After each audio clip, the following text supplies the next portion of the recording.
How are all of you lovely people doing today? My name is John, and welcome to another fantastic episode of the Zombie Storyline Q&A. This is a series where I take your questions about the zombie storyline and I answer them. Whether it's a big, a small, or a simple question, I'm always happy to take them on. You can either leave your questions down below or tweet me at JohnnyJ25. Either way, you may be in the next episode, and maybe while you're there, drop me a follow on Twitter. It is always appreciated. Without further ado, let's begin. Today's episode will begin with a question from Charles Gorman, who asks, John, do you think the secrets of the Kronorium will be revealed in DLC 4? Also, keep up the great vids. The secrets of the Kronorium are already starting to be unraveled. Treyarch left many ciphers around Gorod Krovi that let us know what actually is in the Kronorium.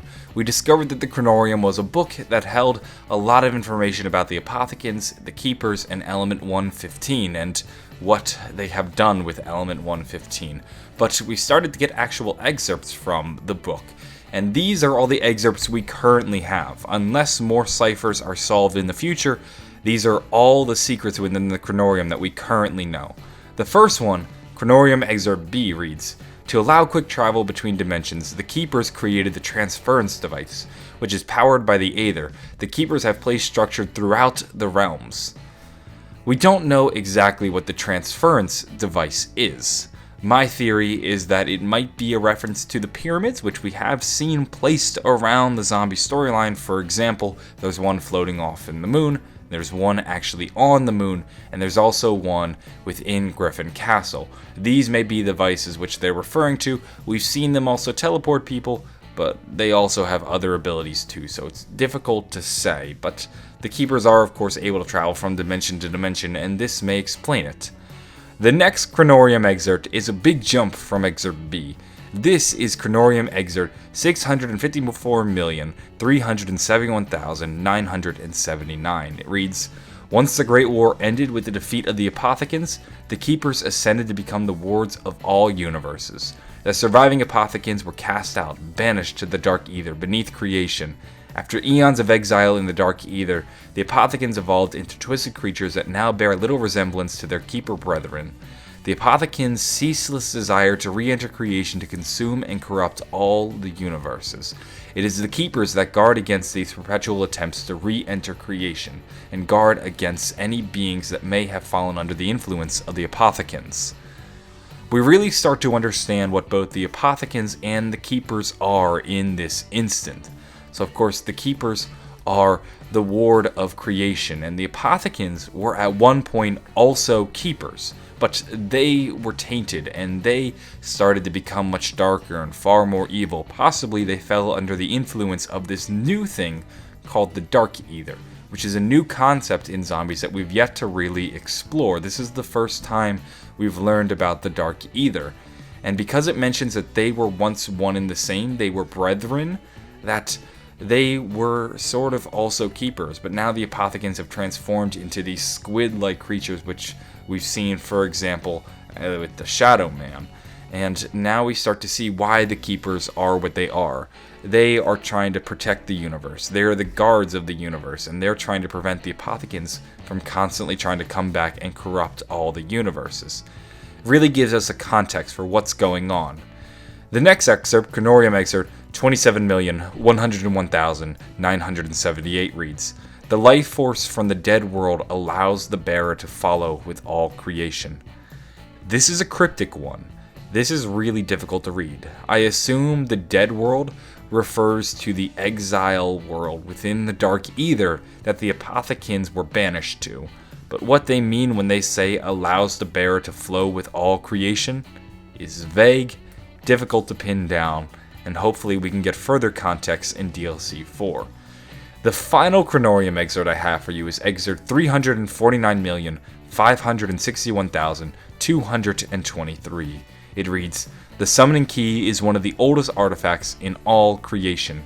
It was first used to mix all the dimensions with life, giving each one its unique balance. Under certain circumstances, it has the ability to form bridges between dimensions, allowing the transfer of life forces back and forth. It resides in the 63rd dimension of creation. When it says form bridges and allow for the transfer of life forces, this is what we must have been doing with the souls. We were collecting them. Richtofen opened up a bridge and he transferred them to the world that maybe Maxis is in, the world in which the house resides, what we refer to now as the Infinity. And we also get an idea of where the summoning key comes from. Now, we're starting to get into some creation territory, like Adam and Eve shit. And we don't know where the summoning key exactly comes from. The only person who has a diagram of the summoning key is Monty. Did Monty create the summoning key? And if that's the case, is he the creator of the universes? Was he the one that created life? Is he the literal god of everything? We know Monty has made godlike statements in the past. For example, when he claimed to have been the creator of free will. Could it be that when people were creating the world and creating the universes, they did so with the summoning key and they created life on all these different universes with that device? It may very well be the case, but when we translate some of the apothecon written on the summoning key, one of the words is grow, and maybe grow is a reference to growing new life. At the moment though, these are all the excerpts of the Kronorium that we currently have our hands on. There are still ciphers in Gorod Krovi that we've yet to solve. Maybe when we solve them, we will get further excerpts. At the moment, these are all the secrets of the Kronorium that we currently know. Moving on, we now have a question from BKM who asks, is Samantha still in his body? Because we're playing through multiple universes, there are multiple Samanthas that we need to account for.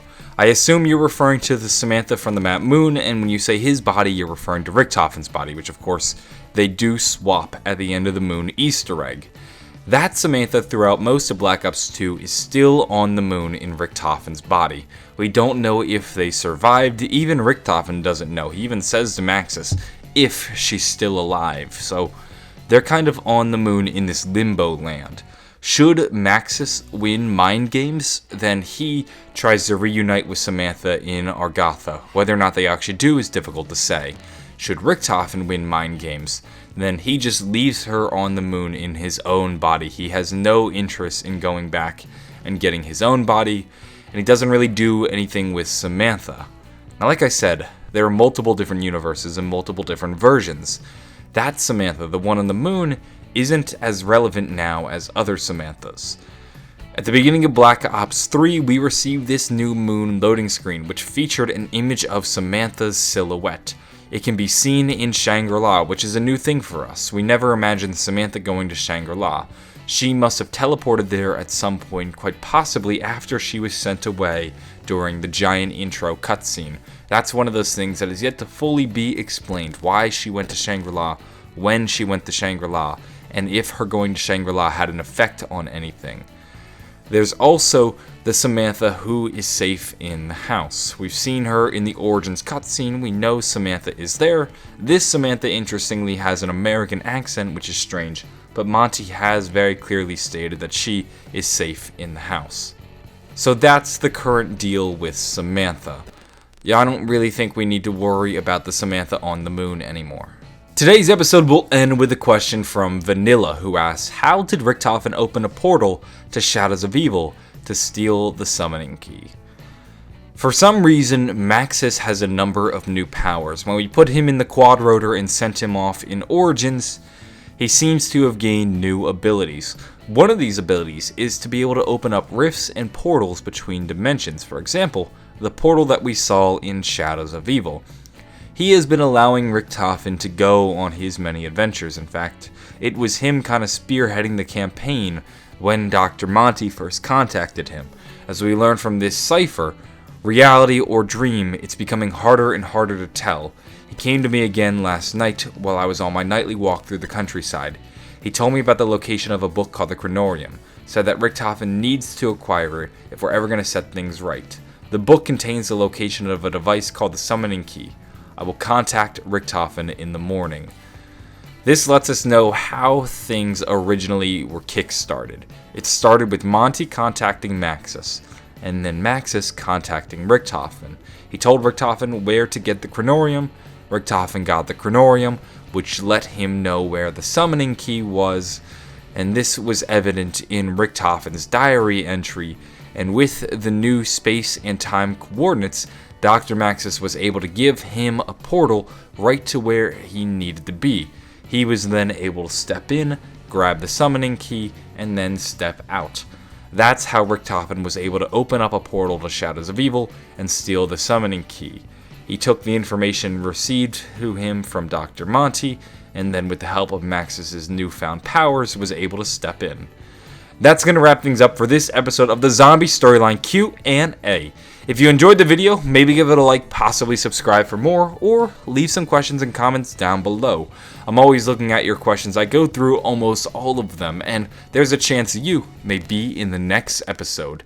As always, you can leave them down below or tweet me at JohnnyJ25, and I'd always appreciate a follow on Twitter. It's one of the better ways to get in touch with me. I'm going to go, though. Have a fantastic day, and bye.